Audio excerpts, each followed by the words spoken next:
Čítanie zo svätého Evanília podľa Jána.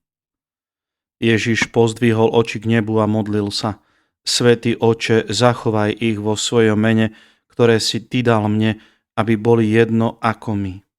Kým som bol s nimi, ja som ich zachovával v Tvojom mene, ktoré si mi dal. Obránil som ich a nikto z nich sa nestratil, iba syn zatratenia, aby sa splnilo písmo.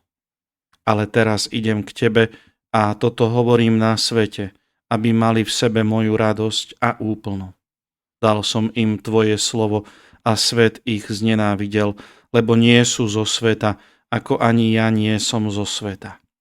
Neprosím, aby si ich vzal zo sveta, ale aby si ich ochránil pred zlým. Nie sú zo sveta, ako ani ja nie som zo sveta. Posväť ich pravdou. Tvoje slovo je pravda. Ako si Ty mňa poslal na svet, aj ja som ich poslal do sveta a pre nich sa ja sám posväcujem, aby boli aj oni posvätení v pravde. Počuli sme slovo Pánovo.